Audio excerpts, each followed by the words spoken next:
오늘 하나님께서 주시는 저희 말씀 보려고 하는데요. 전도서에서 말씀 찾아보도록 하겠습니다. 전도서 4장 같이 7절부터 한 절씩 돌아가면서 읽도록 하겠습니다. 자막을 통해서 올려드릴게요. 같이 한번 읽어주시면 감사하겠습니다. 내가 살펴보니 해 아래에 허무한 것이 또 있다. 어떤 사람은 아들이나 형제도 없는 으터리지만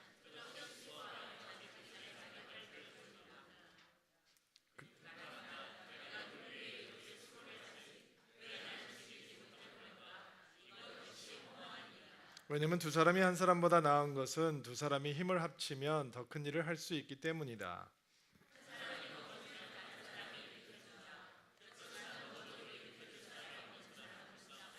둘이 함께 누우면 따뜻해진다. 하지만 혼자라면 어떻게 따뜻해질 수 있을까?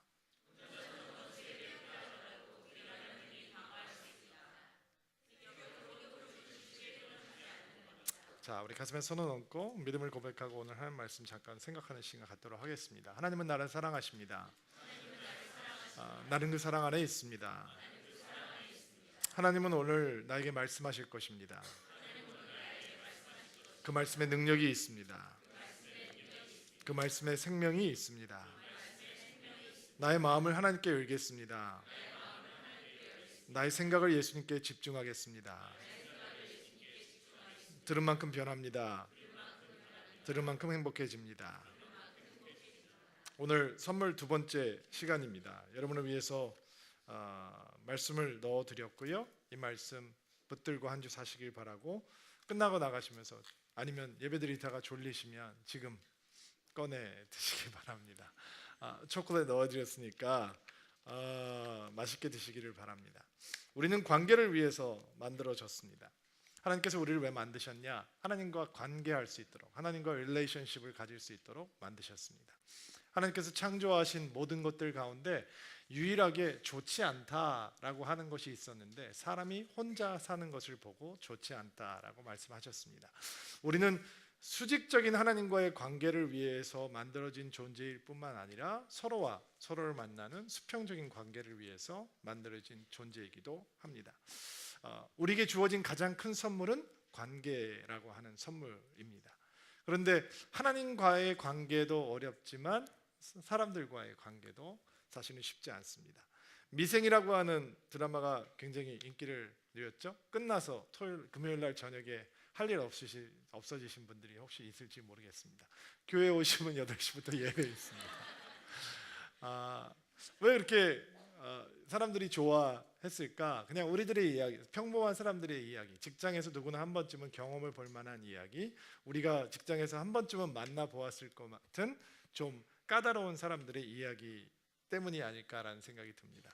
보통 우리가 사랑 이야기를 좋아하잖아요. 그래서 이렇게 이 한국의 드라마들이 굉장히 발달이 되어 있는데 드라마를 보면 사랑 얘기가 많이 나와요. 의학 드라마지만 환자를 치료하면서 사랑하고, 범죄 드라마지만 범인 잡으면서 사랑하고, 또 이 전쟁 드라마지만 전쟁 반 사랑 반 나오고 뭐 그렇잖아요. 그리고 이제 바운드리를 벗어난 상식을 초월한 드라마가 나오면 우리는 그것을 막장이라고 부르면서도 너무너무 좋아하고 환호하죠. 작은 기쁨이에요. 그런데 그 미생이라고 하는 드라마는 사실은 그냥 그런 어떤 특별한 에피소드 관계가 없이도 그냥 직장에서 일어나는 스트레스와 이런 것들을 가지고도 많은 사람들의 주목을 받는 시나리오를 썼다는 것 자체가, 물론 웹툰 자체가 완성도가 높은 인기작이었기 때문에 그런 것도 있지만 잘 풀어냈다라는 생각이 들게 됩니다. 저도 이렇게 한두 에피소드 보면서 교회 안에서도 사람들이 사실은 관계를 힘들어하지만 매일매일 출근을 하면서도 혹은 사람들과 함께 일하면서도 관계라고 하는 것이 이렇게 쉽지 않구나라고 하는 것을 다시 한번 보게 그리고 알게 되었던 것 같습니다. 나쁜 관계를 원하는 사람은 없습니다. 모든 사람이 다 좋은 관계를 원합니다. 그런데 여러분도 서투르고 저도 서투르고 모두가 좋은 관계를 갖는데 서투릅니다. 그래서 우리는 이렇게 결정을 합니다. 친한 사이 말고 아는 사이로 지내자. 깊숙이 들어가지 말자. 그냥 직장 보스는 직장 보스대로, 직장 동료는 직장 동료대로 지내자. 교회도 깊숙하게 들어가면 안 된다. 예배만 드리고 싹 가자. 그러면 상처받을 일도 없다. 맞습니다. 상처받을 일 없을 겁니다. 그러나 점점 여러분의 마음이 무관심해져 가는 것은 여러분 스스로도 어떻게 도울 수가 없을 것입니다. 교회의 축복도, 그리고 어떻게 보면 사람들이 만나서 어우러지는 모든 공동체의 축복은 관계의 풍성함을 누릴 수 있어야 되는 것인데, 사실은 사람들이 너무 관계 속에서 상처받고 배반당하고 뒤통수를 맞는다 그러나요? 이렇게 마음의 허전함을 느끼기 때문에 사람들은 깊은 관계로 나아가는 대신 아예 관계를 포기해버리는 경우가 더 많이 있는 것 같습니다. 그러나 다시 한번 여러분에게 단호하게 그리고 확신을 갖고 말씀드립니다. 관계는 축복입니다. 관계는 선물입니다. 그럼에도 불구하고 왜 우리가 그런 축복의 관계를 누리지 못하는 것일까요? 몇 가지 이유가 있습니다. 배려가 부족해서 그렇습니다. 여러분, 배려라고 하는 것을 어떻게 정의하십니까? 엄마가 시집간 딸의 집에 놀러 갔습니다. 맛있게 저녁을 먹고 사위가 저녁상을 치우고 설거지를 합니다. 어머니, 앉아 계세요. 마음이 너무 좋습니다. 엄마가 장가간 아들 집에 놀러 갔습니다. 저녁을 맛있게 먹고 아들이 저녁상을 치우고 설거지를 합니다. 어머니, 앉아 계세요. 마음이 뒤집어집니다. 똑같은 상황을 놓고 어떻게 이렇게 보는 것이 다를까요? 다른 사람이 얘기를 하면 너무 제가 무책임하게 얘기하는 것 같아서, 저는 목사니까 그럼 목사를 얘기하겠습니다. 목사가 교회를 목회합니다. 어떤 성도가 옵니다. 예, 형제님, 자매님, 어떻게 저에게 오게 되셨습니까? 예, 저는 다른 교회를 다니다가 서울 드림교회 오게 됐습니까? 아, 그러시군요. 은혜로운 교회를 잘 선택해 주셨네요.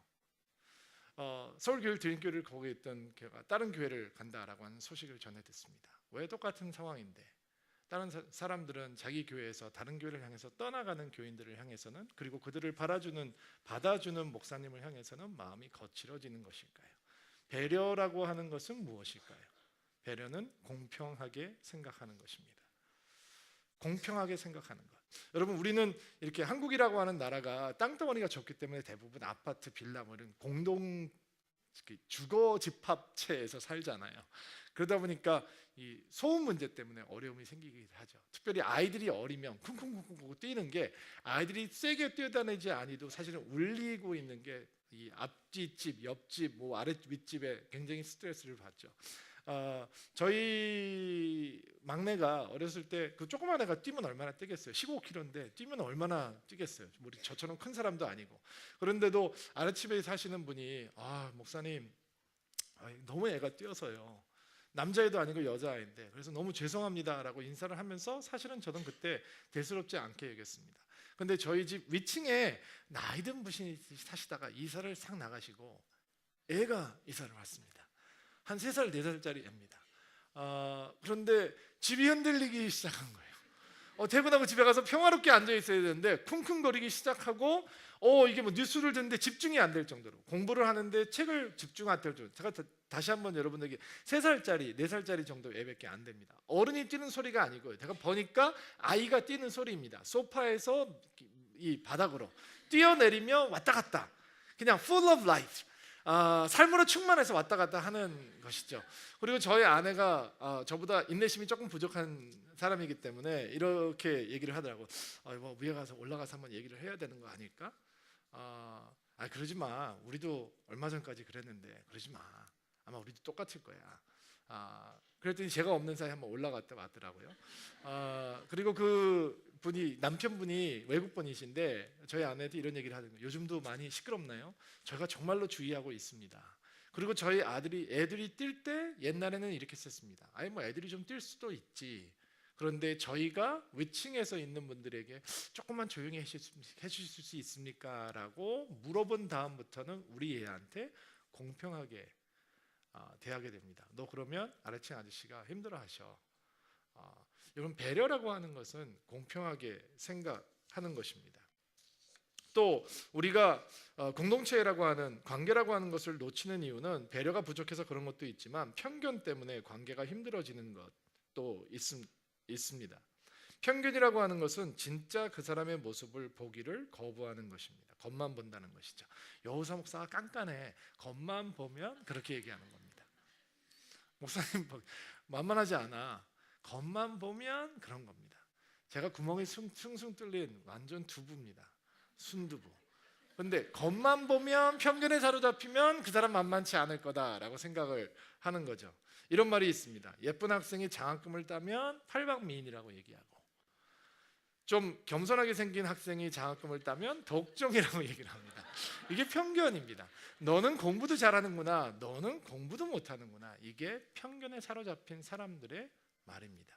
너는 그러니까 그렇게 행동하는 거구나, 너는 그럼에도 불구하고 그렇게 행동하구나. 이게 아다르고 어다른 건데, 편견에 사로잡힌 사람들은 정말 다른 사람들을 겉만 보고 판단하게 되는 것이죠. 제가 예수를 믿고 이렇게 회복된 거, 받은 은혜 중에 하나는 내 과거가 내 현재와 미래를 조종하고 컨트롤하지 못한다, 영향력을 주지 못한다라는 것입니다. 저는 제 삶의 과거 가운데 제 스스로 컨트롤할 수 없는 과거가 있습니다. 그거는 저희 부모님이 제가 어렸을 때 이혼을 하신 과거였습니다. 그거는 내가 컨트롤할 수 있는 상황이 아닙니다. 내가 원하든 원하지 않든 그 사건은 나의 삶 속으로 들어왔습니다. 그런 사건을 하나 둘쯤은 우리는 다 가지고 있습니다. 우리의 삶 가운데 내가 의도하지 않았지만, 내가 원하지 않았지만 벌써 일어나 버렸습니다. 생겨 버렸습니다. 그리고 나는 그 상황 속에 그저 들어와 있는 것입니다. 저는 제가 예수를 믿지 않았다면 엄청난 열등감과 상처 속에서 살았을 것 같습니다. 저는 이런 얘기를 가끔 들어보았습니다. 교회 안에 들어와서 저는 처음 나눔이라고 하는 것을 해보았습니다. 예수를 믿고 이제 대학생이 되어서 CCC라고 하는 단체에 들어가서 나눔이라고 하는 것을 하는 거죠. 그리고 저는 다른 사람들의 얘기를 듣다가 어떤 사람들이 자기 이렇게 아픔을 얘기하는 거예요. 그리고 막 눈물 흘리고 콧물 흘리고 그리고 막 이렇게 자유로워지는 것을 보면 나도 그것을 경험하고 싶었습니다. 참고로 그 전에 저는 저의 가정사에 대해서 어느 누구에게도, 친한 친구에게도 내 입으로 얘기한 적이 없었습니다. 그리고 예수를 믿게 되고 저도 처음으로 시도했습니다. 저는 사실은 이런 아픔이 있습니다. 그래서 제가 굉장히 분노가 쌓여 있습니다 라는 이야기를 했습니다. 그랬더니 처음에는 뭐 이렇게 위로해 주시니 받아주는 거예요. 그리고 나중에 얘기를 듣게 되었습니다. 김형제 원래 그래. 왜냐면 그 형제 그 배경이 좀 그런 게 있거든 라고 얘기하는 사람을 만나게 되었습니다. 편견입니다. 교회가 그런 것이 아닙니다. 믿음의 공동체가 그런 것이 아니라 사람은 편견에 사로잡혀 있습니다. 편견은 속을 보지 못하고 겉만 보는 것입니다. 그것 때문에 우리가 교회가 잘못된 것이 아니고, 교회가 가짜인 것이 아니고, 믿음의 사람들이 이루는 공동체가 삐뚤어진 것이 아니고, 사람들이 가지고 있는 편견 때문에 정말 진정한 관계를 놓치게 되는 것입니다. 자, 서로에 대한 배려가 없어서 관계가 힘들어지고, 사람들이 겉만 보는 편견 때문에 관계가 힘들어지고, 한 가지 더 생각해 볼까요? 무관심이 우리의 관계를 망쳐 놓습니다. 저희가 오늘 어떤 그 성파에서 예배를 드리고 어떤 분하고 처음 인사를 하고 대화를 나누게 되었습니다. 저에게 어떻게 오게 되셨습니까? 멀리 사시는 분이에요. 나이지리아에 사시는 분이더라고요. 선교사님이세요? 반갑게 인사를 하니까 선교사가 아니래요. 제 질문이 그분을 너무 당황하게 했대요. 근데 왜 나이지리아에 사세요? 그런 질문을 많이 받는데요. 선교사가 아닌데 나이지리아에 살고 계시는 분. 여러분 이렇게 그런 분이 저희를 찾아주셨어요. 그리고 한국에 올 때마다 이렇게 교회를 이렇게 찾아다니는데 아무래도 한국에 나와 있는 시간이 많지 않으니까 한국에 올 때마다 이렇게 큰 교회를 다니게 됐다는 거예요. 그리고 그분의 하는 말이 사실은 제 마음속에 깊이 남았어요. 제 설교 원고에는 그분의 이야기가 없어요. 왜냐하면 제 설교 원고는 어저께 끝났기 때문에 오늘 그분을 만나기 전에 다른 이야기가 있는데, 그분의 이야기가 저를 굉장히 마음에 깊게 생각을 하게 했어요. 목사님, 제가 큰 교회를 다니면서 너무 좋더라고요. 근데 제가 거기 가서 사람들을 만나고 싶었어요. 누군가 나를 아는 척 해주기를 바랬어요. 근데 예배도 좋고 은혜로운데 어느 누구도 나에게 헬로, 안녕하세요 인사를 안 해줬어요. 그리고 사람을 만나기는 불가능했어요 라는 얘기를 하는 거예요. 그리고 저도 이전에 큰 교회에 있었던 사람이니까 정말 그런 것 같아요. 큰 교회 가면 예배도 좋고 풍성해서 좋은데 정말 누군가 나를 알아주기를 원할 때 누구도 나에게 눈길을 주지 않는다라고 하는 것이 참 큰 아픔이었던 것 같아요. 여러분, 관계 속으로 들어오지 않는 이유, 관계를 어려워하는 이유는 바로 무관심 때문입니다. 여러분, 저한테 관심이 있으십니까? 저에게 제가 무슨 일을 가지고 고민을 하는지, 제가 어떤 기도를 하는지, 저에게 어떤 기쁨과 어려움이 있는지 여러분 관심이 있습니까? 관심이 없죠. 그럼 이 관계는 깊어지지 못합니다. 상처를 줄 일도 없지만 받을 일도 없습니다. 여러분이 만약에 그런 저에게 상처를 받는다면 그것은 완전 착각입니다. 그냥 기분이 나쁜 겁니다. 소화가 안 되고 있는지도 모르죠. 무관심이라고 하는 것은 전혀 노력을 기울이지 않는 마음의 강팍함입니다. 관계가 어려워지는 이유는, 관계 속으로 들어갈 수 없는 이유는 사실은 우리의 마음이 그렇게 딱딱하게 굳어져 버리고 닫혀 있기 때문이죠. 그런데 오늘 성경 말씀을 보니까 이런 이유 때문에 우리가 관계 속으로 못 나가는 것도 있지만 우리에게는 좋은 관계가 필요하다라는 것을 오늘 성경 말씀은 우리에게 가르쳐주고 있습니다. 제가 짧게 정리해 볼게요. 7절 말씀 보세요. 해 아래 허무한 것이 또 있다. 8절 어떤 사람은 아들이나 형제도 없는 외톨이지만 끝없이 수고하며 자기 재산에 만족할 줄 모른다. 그는 말한다. 내가 누구를 위해 이렇게 수고를 하지? 나는 왜 즐기지 못하는 걸까? 이것 역시 허무한 일이다. 이게 무슨 얘기냐면 진정한 관계가 없는 인생은 허무하고 비참해진다라는 것입니다. 아무리 많은 것을 가지고 있어도 나눌 것이 없다면, 깊은 관계, 좋은 관계, 우리의 마음을 따뜻하게 주는 관계가 없다면 허무하고 비참한 것이라는 것이죠. 여러분, 이 전도서를 쓰고 있는 솔로몬의 아내가 몇 명인지 아세요? 여러분, 옛날에 왕이었다면, 이스라엘의 최고의 왕이었다면 와이프가 아내가 몇 명 정도 있었을 것 같아요. 옛날엔 첩제도가 있었으니까. 그것을 제가 서포트하는 것은 아니지만, 제가 하라고 그러지 않았으니까, 그 사람이 했으니까 몇 명이나 아내가 있었을 것 같아요? 솔로몬 몇 명? 몇 명? 1000명이었어요. 아내가 1000명이에요. 물론 외교적인 것들을 위해서 다른 나라의 공주들을 데려다가 아내로 삼아서 한 것도 있죠. 아내가 1000명이에요.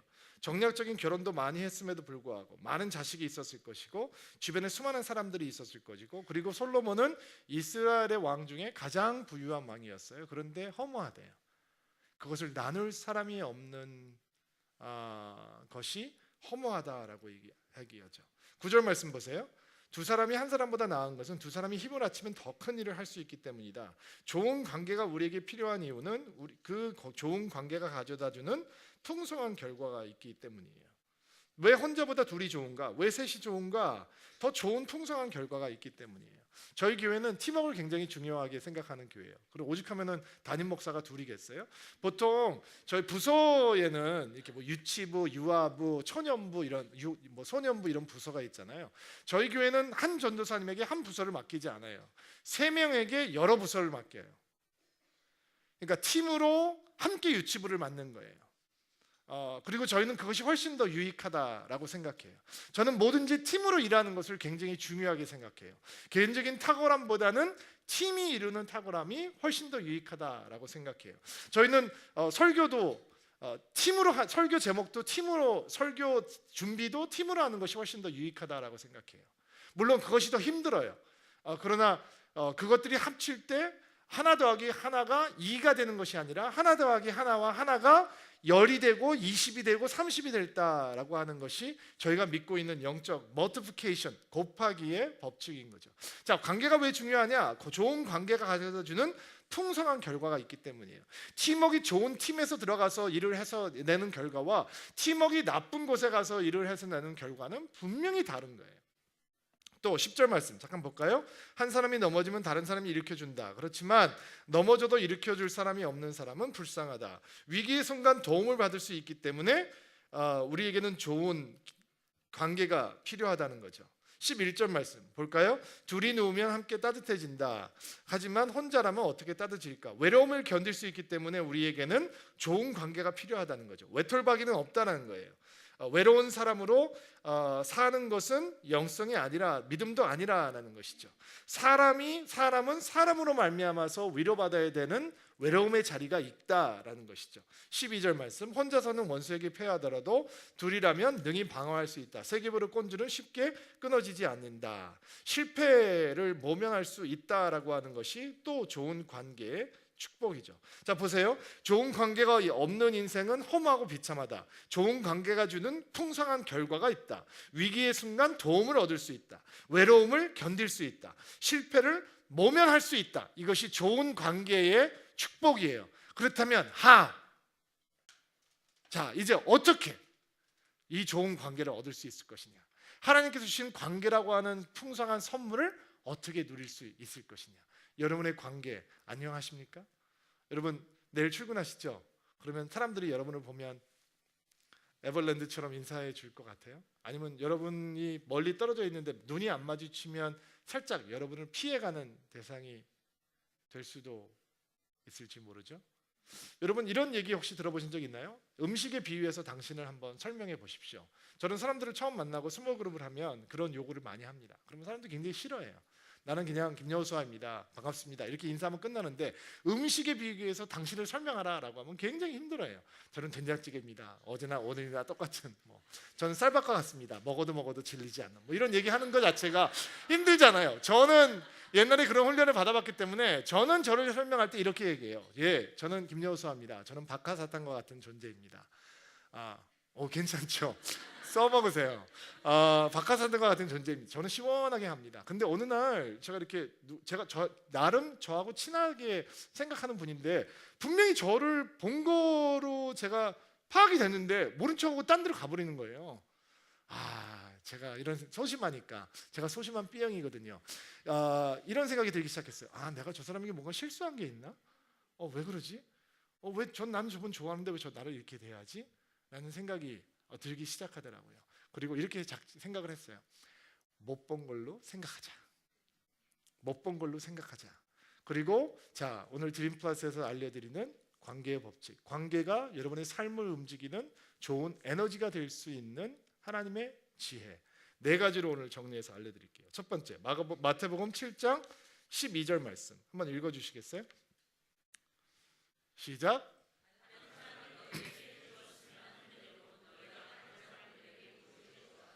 네, 황금률이라고 얘기하죠. 다른 사람이 너에게 해주었으면 하는 대로 너희가 다른 사람에게 모두 해주어라. 자, 관계가 어떻게 선물로 변하느냐? 관계가 어떻게 우리 삶을 움직이는 긍정적인 에너지, 활력의 에너지가 되게 하느냐? 대접받고 싶은 대로 대접하시면 되죠. 여러분 제가 청소년 아이들, 여자아이들을 키우면서 여자아이들이 만만치 않구나라는 생각이 들었어요. 그래도 아들 가진 부모님보다 저는 낫더라고요. 아들들은 티네이저가 되면 말을 잘 안 한대요. 아무리 장황하게 대답을 기대하고 딱 질문을 던져도 네, 이렇게 하고 끝난다는 거예요. 그래도 저희 애들은 말은 하거든요. 그러니까 감사한 거죠. 가끔씩 마음이 상할 때 이렇게 얘기할 때가 있어요. 너 나중에 너하고 똑같은 애 나서 길러봐라. 이렇게 얘기하면 가는 말이 고와야 오는 말도 고울 텐데 저희 딸들의 말들도 곱지 않겠죠? 자, 황금률은 무엇이냐? 내가 존경으로 대우받고 싶으면 존경으로 대우하고, 배려로 대우받고 싶으면 배려로 대우하고, 사랑을 받고 싶으면 사랑으로 대우하고, 친하게 대우받고 싶으면 친하게 대우하면 되는 것이죠. 문제는 나는 그렇게 하지 않으면서 다른 사람에게 그것을 요구할 때 우리의 관계는 깊어지지 못한다는 거죠. 여러분 다른 사람들이 여러분을 어떻게 대하면 좋겠어요? 웃으면서? 그러면 다른 사람을 붙고 뭐하고 먼저 웃으세요. 다른 사람들이 여러분들에게 어떻게 대했으면 좋겠어요? 바로 그렇게 내일부터 행동하세요. 여러분이 별로 안 좋아하는 사람들, 여러분이 조금 버거워하는 사람들, 특별히 직장 생활하고 계시는 분들 중에서 여러분이 이렇게 좀 싫어한다라고 하는 표현을 쓸 수 있는 분들이 있을 수 있잖아요. 자, 그분이 여러분을 어떻게 대해 주셨으면 좋겠어요? 모른 척? 무관심? 그럼 wrong answer. 그러면 안 되는 거고요. 그분들이 여러분을 대해 주기 원하는 그대로 그분들에게 해보시는 거예요. 두 번째, 건강한 관계를 만들어 나가는 관계가 선물이 되는 하나님의 지혜는 두 번째, 건강한 자기 사랑을 배우시는 거예요. 건강한 자기 사랑, 건강한 자아상이 있어야 관계 속에서 상처를 받지 않는 거죠. 아이가 그림을 그립니다. 하나님을 그리고 있습니다. 엄마가 얘기합니다. 야, 너 하나님 어떻게 생겼는지도 모르는데 너 어떻게 하나님을 그리려고 그래? 아이가 대답합니다. 엄마, 내가 이 그림을 끝내면 엄마는 하나님이 어떻게 생겼는지 곧 알게 될 거야. 건강한 자아상. 여러분 세상에서 가장 피곤한 사람은 누군지 아세요? 끊임없이 다른 사람의 어텐션을, 다른 사람의 관심이 없이는 살 수 없는 거죠. 나 이뻐? 나 이뻐? 나 괜찮아? 나 잘했지?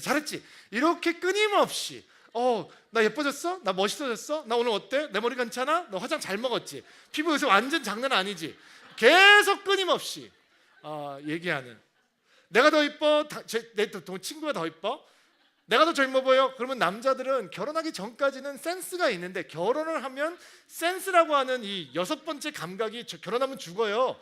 그러니까 남편들한테 여보 내가 더 젊어 보여, 저 사람이 젊어 보여, 그러면 생각하면 안 되는 거예요. 무조건 당신이 젊어 보여 해야 되는데 이제 결혼하면 그 감각이 죽으니까 실수를 하게 되는 거죠. 건강한 자아상. 사람들이 권위를 가지고 있으면, 건강한 자아상이 없으면 그 권위를 통해서 끊임없이 다른 사람들을 압박하려고 하고 좌지우지하려고 하는 것이죠.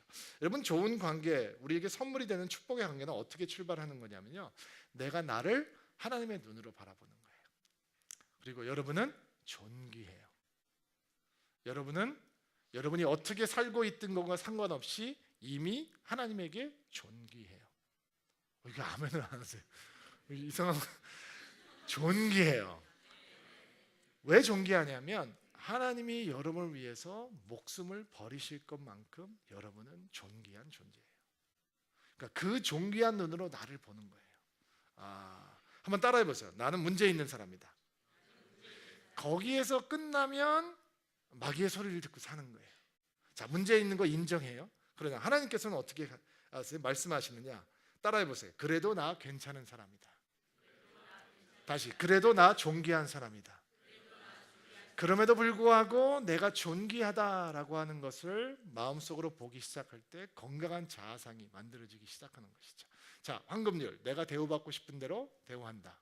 두 번째, 나를 하나님의 눈으로 존귀하게 보며 건강한 자아상을 갖는다. 세 번째, 관계가 축복이 되는, 축복의 선물이 되는 긍정적인 에너지가 되기 위해서 세 번째 우리가 할 수 있는 일은 의도적으로 좋은 관계를 위해서 투자하는 것입니다. 관계는 물을 주어야 하거든요. 나쁜 관계는, 깊지 않은 관계는 그냥 내버려 두는 관계예요. 그러나 세월이 흘러가면 우연하게 기적적으로 관계가 깊어지는 건 아니에요. 여러분 어떤 사람과 명함을 주고받았어요? 안녕하세요, 김여사입니다. 서울드림교회에 있습니다. 안녕하세요, 홍길동입니다. 이런 명함을 주고받았어요. 자, 그러면 서로 무관심하게 있다가 10년이 지나면 절친해지겠죠. 그렇죠? 전혀, 절대로, never. 관계란 노력이 필요하고 의도적으로 투자가 필요하고. 여러분, 부부관계에서 가장 힘든 게 뭔지 아세요? 의도적으로 노력하지 않아도 친해질 수 있다라고 스스로 착각하게 되는 거예요. 저도 아내와 있으면서 정말 아내 열심히 사랑하려고 요즘 기도하고 있어요. 왜냐하면 나도 모르게 그냥 착각해버리면 한 집에 사니까 마치 친하다고 느끼면 안 되잖아요.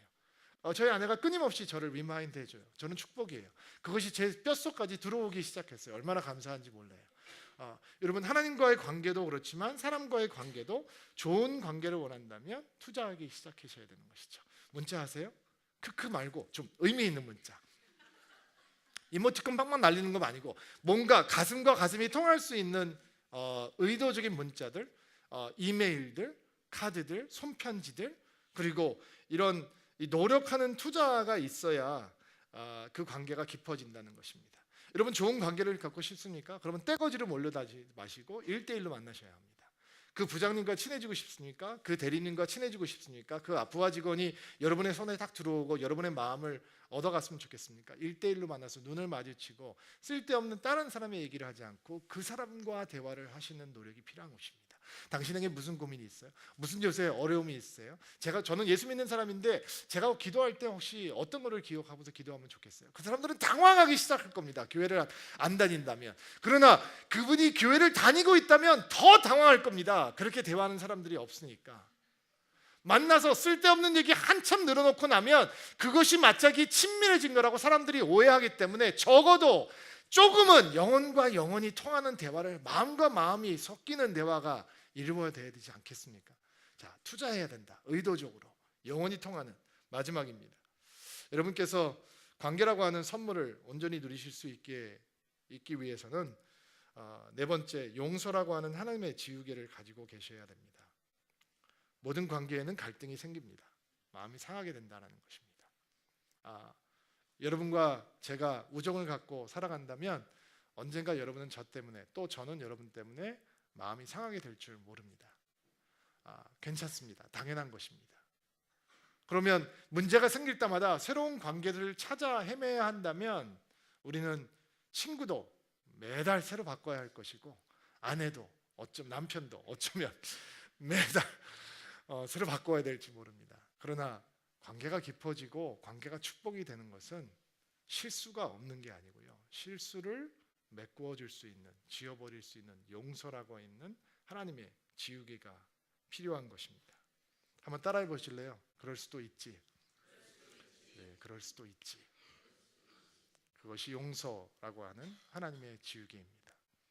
여러분은 내일 수많은 사람들을 만나고 사실 것입니다. 여러분의 빈정을 상하게 하고 여러분을 시팡시킬지도 모릅니다.